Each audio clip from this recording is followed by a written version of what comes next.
le mérite d'une course achevée.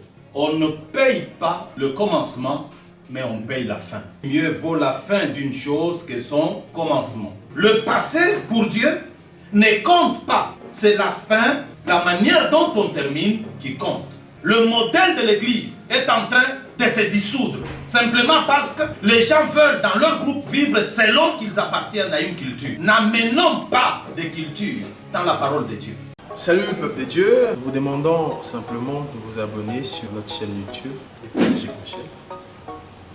C'est simple, vous n'avez qu'à cliquer et vous abonner. Vous allez voir c'est écrit subscribe, vous cliquez là-dessus, il y aura une clochette qui va apparaître.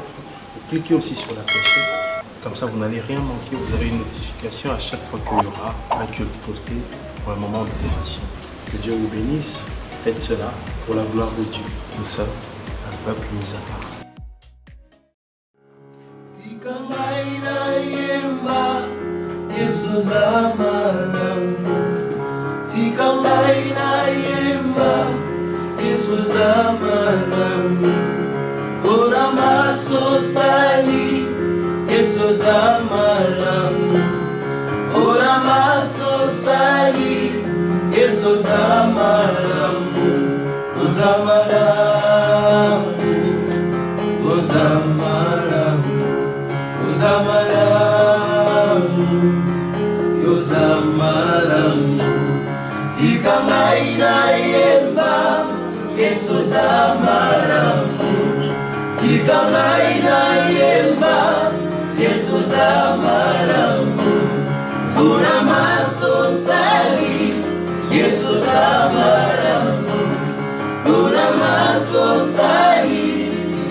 À chaque heure, car tu es mon tout.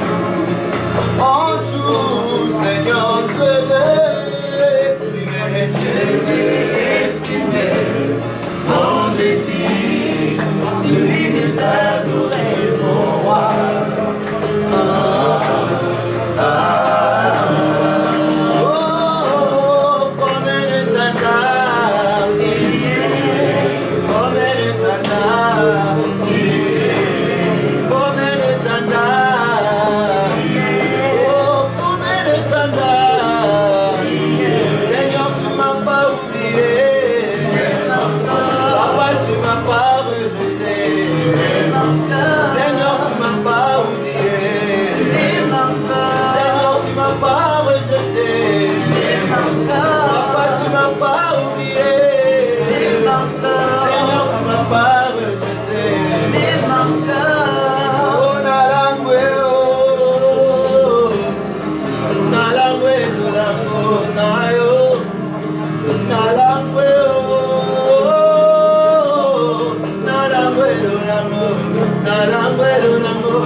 Père de gloire,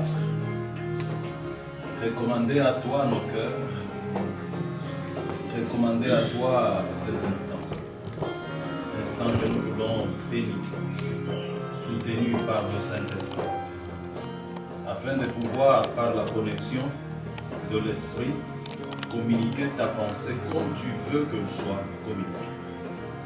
La connaissance et le savoir du spirituel. Que le cœur de tout celui qui nous suit, tout celui qui nous suivra, soit par cette parole orienté d'une manière ou d'une autre, de manière à pouvoir rentrer sur la piste de la volonté de Dieu et être cet homme, cette femme que Dieu voudrait qu'il soit. Nous te bénissons. Au nom de Jésus. Amen.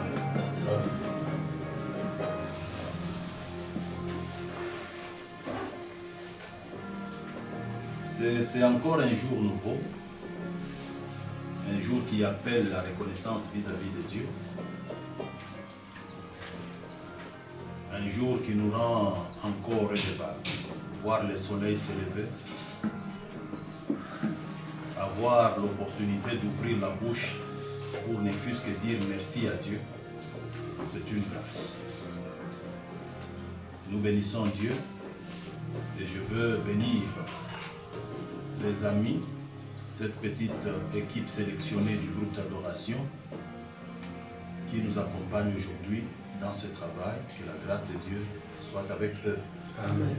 Et vous tous qui nous suivez, d'ici, vous tous qui nous suivez au loin, nous voulons que la grâce de Dieu repose sur chacun de vous dans le précieux nom de Jésus.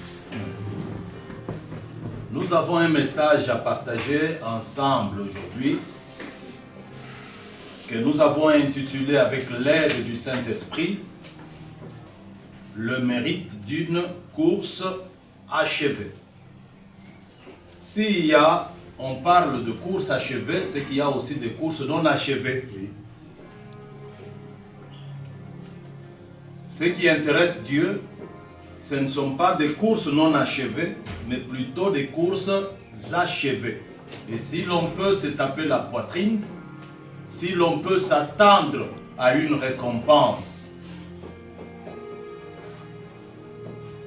nous devons savoir qu'il y a une condition. La condition, c'est de faire la course et de l'achever. Et cela est beaucoup plus important. Avant d'aller plus loin, je veux qu'on fasse 2 lectures. La première lecture, nous la ferons dans 2 Timothée chapitre 4 au verset 7 et 8. Et la deuxième lecture, nous la prendrons dans Ecclésiaste chapitre 7 au 8e verset. J'ai combattu le bon combat. J'ai combattu le bon combat. J'ai achevé la course. J'ai achevé la course. J'ai gardé la foi. J'ai gardé la foi. Désormais, la couronne de justice m'est réservée. Désormais, la couronne de justice m'est réservée. Oui. Le Seigneur, les justes juges, me le donnera dans ces jours-là. Voilà. Le Seigneur, les justes juges, me donnera en ce jour-là. Merci. Non seulement à moi. Non seulement à moi. Mais encore à tous ceux qui auront aimé son avènement. Merci Seigneur. Ecclésiaste chapitre 7, 8e verset.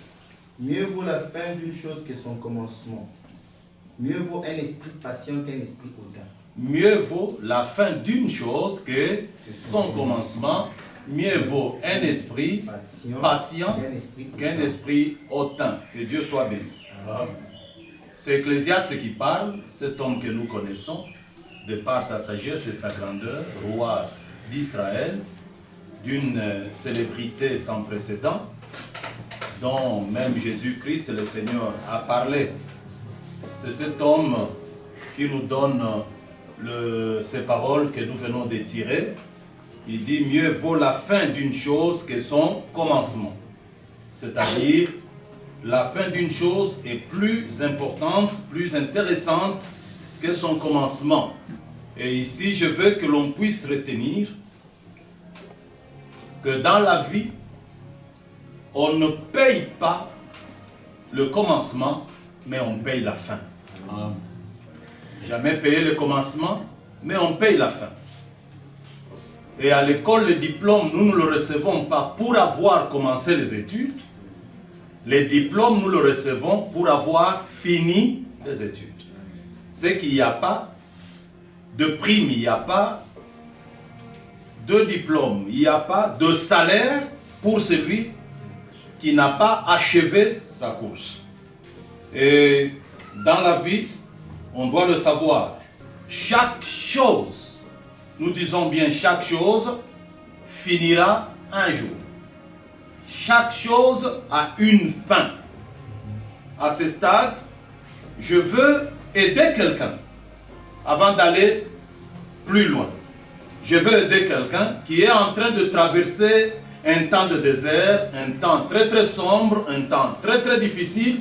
Quelqu'un qui se pose beaucoup de questions dans sa vie sur son lendemain, son avenir et même sa destinée.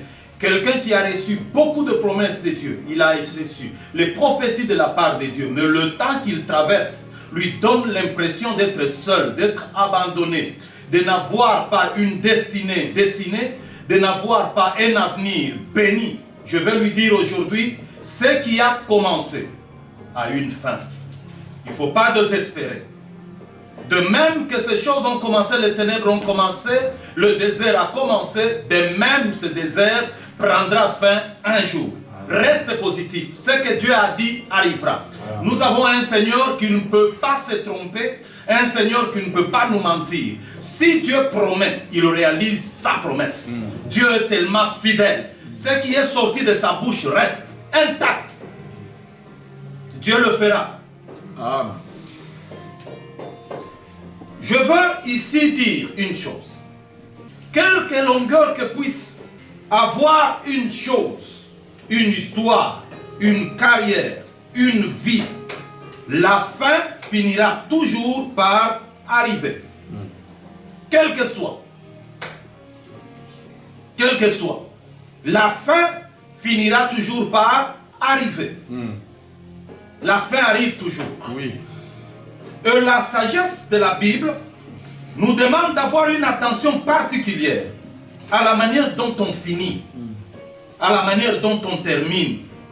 Ce qui compte selon la Bible, ce n'est pas la manière dont on a fait par le passé.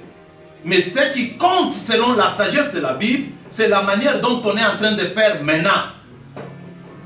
Le passé, pour Dieu, ne compte pas. C'est la fin, la manière dont on termine qui compte. Ne perdez pas de vue que je suis en train de parler de mérite d'une course achevée. C'est de cela que je parle. Et dans le mérite d'une course achevée, nous avons tous commencé, c'est bien. Nous avons fait le chemin ensemble, c'est bien. Mais le problème le plus important, ce n'est pas d'avoir commencé. Le problème le plus important, ce n'est pas d'être en train de marcher. Le problème le plus important, c'est de savoir comment on va finir. Quelle sera la fin de chacun de nous?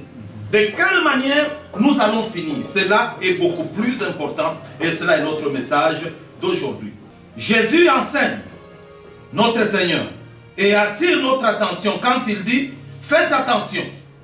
Il y a des personnes qui ont bien commencé, qui étaient premiers dans le classement, qui avaient bonne réputation, qui avaient dignité, honneur, des personnes que l'on respectait. Quand on citait leur nom, tout le monde avait de la révérence, mais qui ont fini très mal, très très mal. Et le dernier qui était négligé, qui n'était pas dans le classement, sont devenus les meilleurs. Et le Seigneur dit, faites attention. Le premier seront le dernier et le dernier seront le premier. Ici, ce qui nous intéresse, c'est la manière dont on finit ce que l'on fait. Dans l'enseignement du Seigneur Jésus, nous pouvons retenir qu'il y a des personnes qui avaient commencé avec amour pour Dieu. Des personnes, quand ils sont venus à Christ, qui avaient un grand amour pour le Seigneur, beaucoup de zèle, un grand engagement, une grande détermination. Des gens qui vivaient dans la crainte de Dieu, qui étaient fidèles à Dieu en toutes choses, mais qui par la suite de leur progression ont perdu toutes ces valeurs. Ils les ont perdues. Ils ont perdu le zèle pour Dieu. Ils ont perdu l'amour pour Dieu. Ils ont perdu leur détermination pour Dieu. Mais à leur grande surprise, les personnes qui étaient derrière eux, les plus négligées, se sont vues à la barre d'arrivée avec un grand amour pour le Seigneur, beaucoup de zèle pour le Seigneur, et un grand engagement pour le Seigneur. Nous devons donc faire très attention.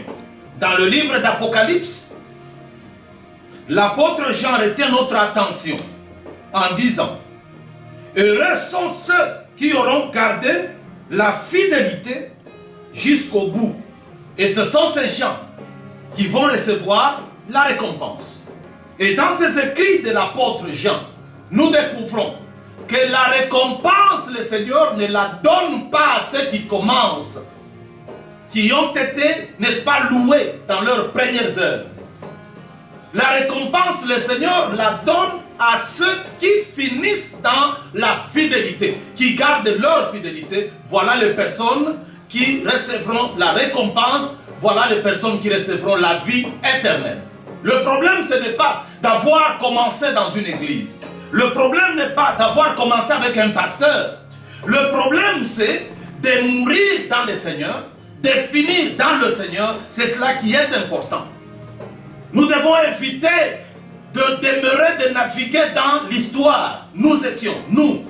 Quand on était, nous. On a fait, nous. Mais aujourd'hui, qu'est-ce que tu fais? Aujourd'hui, qu'est-ce que tu es? Et aujourd'hui, où tu es? Vous devez bien noter que tout coureur qui arrête la course à mi-chemin ne peut jamais être récompensé. Tout coureur qui arrête sa course à mi-chemin ne peut jamais être récompensé. Jamais. En matière de récompense et de qualification, on ne paye pas le début, mais on paye la fin. Ce qui est étonnant, c'est de voir que bon nombre de personnes, quand ils viennent à la foi, elles sont très déterminées, aiment Dieu, marchent dans la crainte de Dieu, sont fidèles à Dieu, cherchent Dieu avec larmes et pleurs, servent Dieu avec détermination et fidélité. Ils sont régulièrement assidus au temple en semaine, comme le dimanche. Puis, ils avancent, plus ils avancent, leur amour pour Dieu, le zèle, l'engagement, le sérieux de départ se détériore. À la fin, ils deviennent trop légers, méconnaissables. Il y en a qui vont plus loin jusqu'à dire: la première attitude que j'avais, c'était l'attitude d'enfance. J'étais encore enfant sur le plan spirituel. Maintenant, je grandis. Ce qui est faux. L'engagement pour le Seigneur doit être stable. Celui qui a eu des convictions pour des choses de Dieu doit garder ses convictions intactes du début jusqu'à la fin. Et c'est cela qui le qualifie. Dans la marche avec Dieu, nous devons le savoir, le vieux oin n'existe pas. Le vieux oin n'intéresse pas Dieu. Vous devez savoir dans la marche avec Dieu que les vieux serviteurs, anciens serviteurs n'intéressent pas Dieu. Dans la marche avec Dieu, les nous étions n'intéresse pas Dieu. Les on faisait n'intéresse pas Dieu. Dieu a besoin de ceux qui font, pas de ceux qui faisaient. Dieu a besoin de ceux qui sont, pas de ceux qui étaient. Cela est important. Surtout pendant ce temps de confinement. Nous avons besoin de dire ces choses pour éveiller la conscience de plusieurs personnes et la foi de plusieurs personnes à l'attachement à leur Dieu. C'est la fin qui intéresse. Une grande question doit être une grande préoccupation pour nous et faire l'objet de notre réflexion quotidienne. Quelle est la question? C'est celle de savoir comment je veux finir. Cette question doit être très préoccupante. Commencer, nous savons, nous avons commencé et nous sommes dedans. Mais ce qui est important au stade où nous sommes, c'est de nous poser la question de savoir comment nous allons finir. Quelle sera ma fin? Une question que nous devons nous poser est celle de savoir comment Dieu me trouve-t-il. C'est très important. Une question que nous devons nous poser est celle de savoir, suis-je encore dans la crainte de Dieu ou maintenant je suis dans la formalité hypocrite? Une question importante est celle de savoir son œuvre, quelle est mon attitude? Est-ce encore comme avant ou j'ai changé? Et finalement, quelle sera ma fin? Cela est important. Celui qui se pose ces questions, c'est un homme sage. Et celui qui ne se pose pas ces questions n'est pas sage. Parce que vous savez, quand on marche avec Dieu, il faut toujours savoir se mettre en cause, s'arrêter, s'interroger. Celui qui s'interroge arrive à l'objectif. Mais celui qui ne s'interroge pas peut échouer la marche. L'Épître aux Hébreux, au chapitre 6, verset 11. La Bible nous exhorte à prendre pour modèle la vie de ceux qui nous ont précédés et tirer instruction de leur vie. Lorsque vous lisez cet épître, vous vous rendez vite compte que Dieu a besoin et Dieu a raison de nous présenter le tableau de ceux qui nous ont précédés. Pas pour qu'on se moque d'eux, pas pour qu'on le vante seulement, mais pour que ces gens nous servent de leçon, que nous puissions tirer instruction de leur vie. Comment ils ont commencé et comment ils ont fini. Cela est important. Frères et sœurs, lorsque vous lisez la Bible, frères et sœurs, lorsque vous parlez de la vie de quelqu'un, ne parlez pas de la vie de quelqu'un dans le souci soit de vous moquer de lui, soit de le vanter inutilement. Parlez de quelqu'un tout en prenant sa vie comme modèle d'instruction. Ce qui peut vous apprendre, vous donner leçon, comment il a commencé et comment il a fini. L'homme qui était avec Dieu, l'homme que Dieu a choisi. Quand je regarde la vie de Saül, je me dis, être appelé par Dieu, être choisi par Dieu, dire le Seigneur moi m'a appelé, le Seigneur s'est révélé à moi n'est pas une garantie. Cela ne suffit pas. Ce qui est important, c'est de garder la constance de Dieu jusqu'à la fin pour finir avec le Seigneur. Lorsque je prends la Bible, je vois un homme comme Samson. Avant sa naissance, Dieu a parlé. L'ange est descendu pour rencontrer le parent de Samson. Samson a été un homme extraordinaire, particulier. Il avait la grâce de Dieu sur lui. Mais c'est Samson qui a bien commencé. Quand je regarde la vie de Samson, Samson a mal fini. Il a fini sa vie aveugle. C'est la fin qui compte. Et c'est la fin qui est importante. Quand je prends la vie de Judas, Judas c'est un apôtre, un disciple. Judas a marché avec Jésus-Christ. Judas a mangé avec Christ. Judas a connu Jésus. Mais Judas, qui a bien commencé avec le Seigneur, Judas a mal fini. Il a fini comme traître qui a vendu le Seigneur. Et beaucoup, nous sommes comme Judas, même si nous pouvons parler de Judas, beaucoup nous sommes traîtres. Nous vendons le Seigneur par des besoins matériels, financiers. Nous nous prostituons pour des choses que nous devons gagner. Ça, c'est vendre le Seigneur, c'est trahir le Seigneur. Quand nous l'abandonnons à cause de problèmes, de difficultés qui arrivent, pour aller chercher secours dans le monde de ténèbres, c'est trahir le Seigneur. On a bien commencé, mais on finit mal comme traître.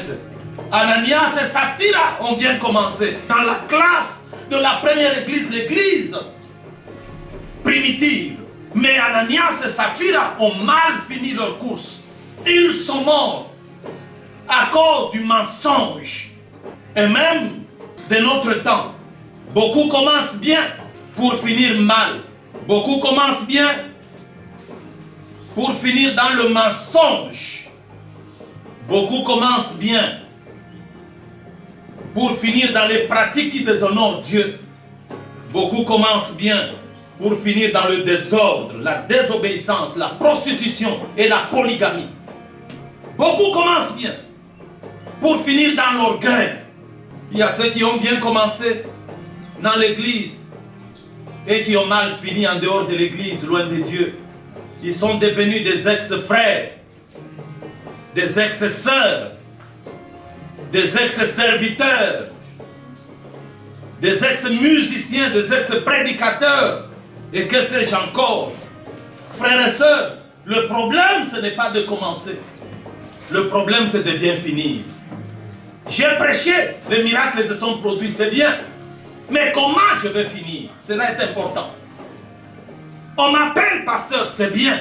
Mais comment je vais finir? Cela est important.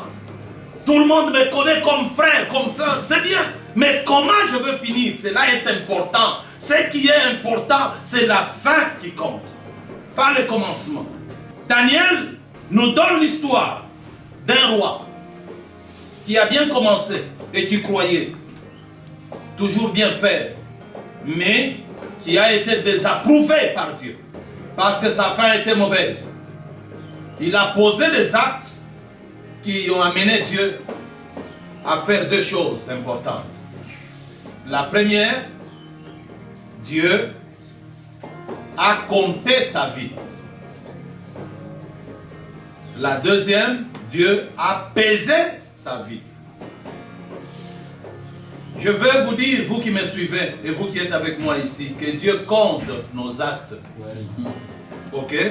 Et Dieu pèse notre vie, notre comportement, notre engagement, tout est pesé. Dieu est celui qui a la mesure nette. Ne nous trompons pas. Tu ne mèneras pas la vie chrétienne selon toi. La vie chrétienne se mène selon la norme de Dieu, la parole de Dieu. Beaucoup se séduisent eux-mêmes quand ils pensent que leur appréciation est l'appréciation de Dieu. Ils confondent. Dieu n'apprécie pas les choses comme nous. Et ce que vous devez savoir, Dieu n'a pas de logique, parce que la logique est liée à ce qui est humain. Dieu n'est pas humain, Dieu c'est un esprit. Nous pouvons avoir des excuses pour notre vie, mais nous devons nous poser la question de savoir si Dieu voit les choses de la même manière et Dieu peut accepter nos excuses. Celui qui veut pleurer à Dieu doit mener la vie selon la parole de Dieu. Aujourd'hui, ce qui est en train de tuer l'Église, c'est le fait que les gens veulent vivre selon leur tribu, selon leur culture, selon leur tradition, selon les habitudes de leur milieu. Je vais vous dire que votre tribu n'est pas au ciel, ce n'est pas la tribu de Dieu. Et votre culture n'est pas la culture de Dieu au ciel. Dieu n'a qu'à faire de votre tribu, n'a qu'à faire de votre tradition. Ce qui intéresse Dieu, c'est sa parole. Et celui qui veut marcher avec Dieu doit être conforme à la parole de Dieu. Le modèle de l'Église est en train de se dissoudre, simplement parce que les gens veulent dans leur groupe vivre selon qu'ils appartiennent à une culture. N'amenons pas de culture dans la parole de Dieu. N'amenons pas nos tribus dans la parole de Dieu. Vivons la Bible. Et ceux qui veulent aller loin avec le Seigneur doivent vivre la Bible. Et vous devez savoir que Dieu, c'est lui qui a la balance de notre vie. On peut s'estimer meilleur, mais si la balance de Dieu ne vous trouve pas meilleur, vous ne serez pas meilleur. Laissez-moi vous dire, vous pouvez avoir l'opinion des hommes. Les gens peuvent vous apprécier. Les gens peuvent dire, vous êtes meilleur. Faites attention. Si Dieu vous trouve nul, l'opinion des hommes ne vous sauvera pas. Si Dieu vous trouve nul, l'opinion de votre église ne vous sauvera pas. Si Dieu vous trouve nul, l'opinion de votre pasteur ne vous sauvera pas. Si Dieu vous trouve nul, l'opinion de vos fidèles ne vous sauvera pas. Ce qui est important, c'est l'opinion de Dieu. Amen. Daniel dit, deux paroles sont sorties. Compter, compter et peser. Dieu a compté, il a pesé. Et après avoir compté, après avoir pesé, Dieu a trouvé que ce roi était nul. Plusieurs personnes sont nulles. Frère, nous sommes nuls, beaucoup de gens. Nous avons une grande estime de soi. Nous pensons que nous sommes excellents, mais quand Dieu nous regarde, Dieu trouve que nous sommes nuls. Faisons attention. Ne nous laissons pas bercer par les paroles des hommes. Ne nous laissons pas bercer par ce que les voisins disent de nous. Ceux qui disent nous sommes excellents, nous sommes spirituels. Ils voient l'enveloppe, mais ils ne voient pas le contenu. Le Dieu de la Bible, ce n'est pas le Dieu de l'enveloppe, c'est le Dieu du contenu. Il dit à Samuel, Samuel, tu t'intéresses aux apparences, mais moi, je regarde le cœur. Et quand Dieu juge un homme, il ne le juge pas dans ses apparences. Dieu juge l'homme dans son cœur. Et vous devez savoir que le cœur de l'homme est tortué par-dessus tout. Il n'y a personne qui le connaît. L'homme et la femme dans le même lit ne se connaissent pas. Ce que la femme pense, l'homme ne connaît pas. Ce que l'homme pense, la femme ne connaît pas. Il n'y a que Dieu qui sonde le rein, qui sonde le cœur. Il n'y a que Dieu qui connaît la véritable position de l'homme. Et même notre spiritualité. Nous pouvons être appréciés par les hommes parce qu'ils nous voient poser certaines actions. Les hommes nous voient dans un certain activisme. Nous sommes debout, nous agissons, nous parlons. On nous voit, nous sommes emballés dans une sorte d'activité. Mais Dieu n'est pas dans toutes ces choses-là. La chaleur ne convainc pas Dieu. Ce qui convainc Dieu, ce sont les convictions du cœur. Où est ton cœur? C'est cela qui est important. Dieu regarde là. C'est là que le Seigneur regarde. C'est là que le Seigneur regarde. Vous savez, moi, dans mon église, je suis beaucoup plus apprécié. C'est ton pasteur n'est pas Dieu. Moi, vous savez, mes fidèles me considèrent comme Dieu. Et écoute, ce sont tes fidèles qui te considèrent comme Dieu. Mais tes fidèles là ne sont pas Dieu. C'est lui qui voit juste et qui connaît juste. Il n'y a que le Dieu qui est au ciel. Il n'y a que lui qui juge. Il a pesé. Après avoir compté, il a trouvé que ce roi était nul. Et aujourd'hui, pendant que je parle, plusieurs nous sommes nuls. Beaucoup de gens nuls. Nuls, nuls, nuls. Alors, Jean, dans l'île de Patmos, le Seigneur l'enseigne beaucoup de choses. Il écrit dans le livre d'Apocalypse. Écoutez ce que Jean dit. Jean dit, je paraphrase, Dieu donne le mérite qu'à ceux qui ont été fidèles jusqu'à la fin. C'est ce que Jean dit. Jean dit, Dieu donne le mérite qu'à ceux qui ont été fidèles jusqu'à la fin. Frère, la vie chrétienne, on ne joue pas avec. On ne peut pas y entrer le matin, à midi, on sort. Pour y rentrer à 14h et puis à 18h, on sort. Pour y entrer à 19h et à 20h, on sort. On ne joue pas avec la vie chrétienne. La vie chrétienne détermine notre éternité. Amen. Vous devez le savoir. Et entre la temporalité, la vie que nous avons sur terre et l'éternité est plus importante que la temporalité. Dans cette vie temporaire, frères et sœurs, c'est quelques mois, quelques années, même si tu fais un siècle, tu finiras par mourir. Mais dans l'éternité, la mort n'existe pas. C'est l'éternité auprès du Seigneur. Et vous devez savoir que la vie dans laquelle nous sommes, c'est une vie de honte, une vie d'humiliation.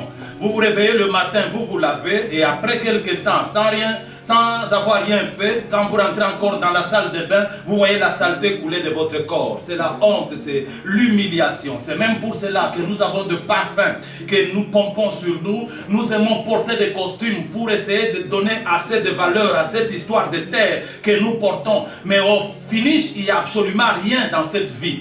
La meilleure vie, c'est la vie avec le Seigneur. Dans l'éternité avec lui. Nous entrerons dans un corps glorieux. Comme il est, nous aussi, nous serons. La Bible dit, tel il est, tel nous serons. Et ça, c'est l'espérance de la vie que chacun doit saisir. Amen. Tous ceux qui aiment le Seigneur sont prêts à sacrifier les intérêts du monde. Comme Jésus sur la montagne. Quand le diable lui dit, ordonne à ces pierres de devenir de pain, il dit, mon problème n'est pas là, car l'homme ne vivra pas seulement de pain. Quand il lui dit, agenouille-toi, adore-moi, je te donne tous ces royaumes de la terre. Jésus lui dit, ça ne m'intéresse pas. C'est lui qui aime le Seigneur, qui voit l'éternité et le prix de l'éternité. Il est prêt à tout sacrifier pour le Seigneur. Prêt à tout sacrifier pour le Seigneur. Jean dit, tu veux aller au ciel? C'est une très bonne chose. C'est même un ultime choix. Mais sache, le ciel est fait pour tout le monde qui arrive à la fin. Je me répète, le ciel est fait pour tout le monde qui arrive à la fin. Pas pour tout le monde qui s'arrête en cours de chemin. Le ciel est fait pour ceux qui arrivent à la fin. Car mieux vaut la fin d'une chose que son commencement. Mieux vaut la fin d'un mariage que son commencement. Cela est important. Et Paul, à Timothée, je vous l'ai dit, il ressort 3 vérités. La première vérité par rapport à notre sujet du jour, notre thème, le mérite d'une course achevée. Paul ressort la première vérité. Qu'est-ce que Paul dit? Paul dit, il faut combattre le bon combat. Ça, c'est la première vérité. Il faut faire le bon combat. Le bon combat veut dire le combat qui se fait selon les normes. Lorsqu'on court, le problème n'est pas d'arriver. Mais le problème, c'est de courir selon les normes. Celui qui court en dehors des normes, même s'il arrive, il ne sera pas récompensé. Et dans la foi, le combat que nous menons doit être mené selon la parole de Dieu. Alors Paul dit, j'ai combattu un bon combat. S'il y a le bon combat, c'est qu'il y a aussi le mauvais combat. De ces frères et sœurs qui vivent à l'église, tout en étant en dehors de la volonté de Dieu, dans le désordre total. Dans le désordre total. Vous savez, le permissisme spirituel n'est pas bon. Il faut faire très attention. Il ne faut pas mener la vie chrétienne dans une forme de libertinage. Moi, je fais ce que je veux. Je veux vivre comme je veux. Je m'habille comme je veux. Je parle comme je veux. Je veux être comme je veux. Il n'y a pas de vie chrétienne selon ce que je veux. Il n'y a de vie chrétienne que selon ce que Dieu veut. Nous devons le savoir. S'il y a le bon combat, il y a le mauvais combat. Il faut faire très attention avec les mauvais combats. Deuxième vérité. Paul dit, j'ai achevé la course. Il a fait le combat, le bon combat. Deuxième chose, il a achevé la course. Il a achevé la course. C'est qu'il y a des gens qui ont fait le combat sans achever la course. Qui ont commencé et qui ne sont pas arrivés à la fin. Troisième vérité. Il dit, j'ai gardé la foi. Très important. Tu peux faire le combat. Tu peux prétendre achever la course, mais sans avoir gardé la foi. Il n'y a rien. Garder la foi, ça veut dire rester dans l'intimité avec son Seigneur. Cela est important. Par rapport à l'intimité avec le Seigneur, écoutez, je vais dire une chose. Dieu ne nous a jamais appelés à beaucoup de choses. Dieu nous a appelés à une seule chose, l'intimité avec lui. Tout ce que nous sommes en train de faire, enseigner, prêcher, chanter, ce sont les conséquences de notre intimité avec le Seigneur. Et il faut faire très attention. Que rien ne précède l'intimité avec le Seigneur. Absolument rien. Ce qui doit précéder en tout, c'est notre intimité avec le Seigneur. Parce que c'est ce qui intéresse Dieu. Et Paul dit, parce que j'ai fait un bon combat, j'ai achevé la course, j'ai gardé la foi, il y a le mérite qui vient. Et quel est le mérite? L'apôtre dit, à partir de ce moment, la couronne de justice m'est réservée.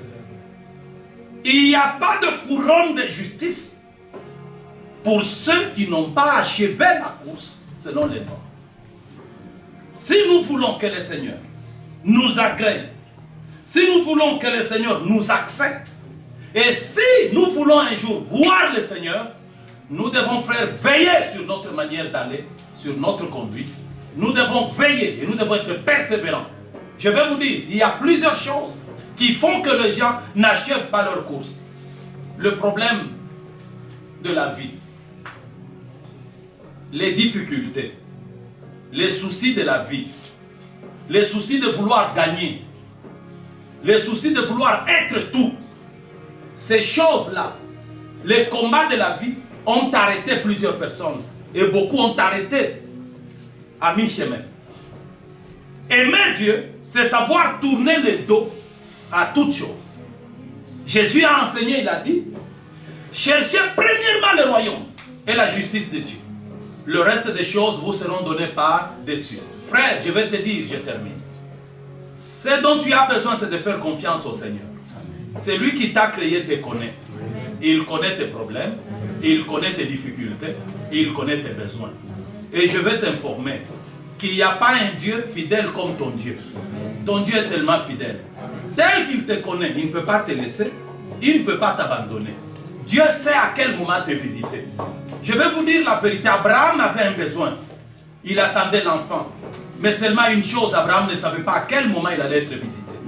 Le moment de notre visite n'est connu que de Dieu lui-même. Faisons confiance au Seigneur. Je vais aller plus loin pour vous dire, tel que je vous vois, vous n'êtes ni ensorcelé, vous n'êtes ni bloqué, vous n'êtes ni lié. C'est un problème de temps. Des choses que tu ne vois pas là, c'est des choses qui attendent leur temps. Quand le temps va arriver, chaque chose va s'accomplir.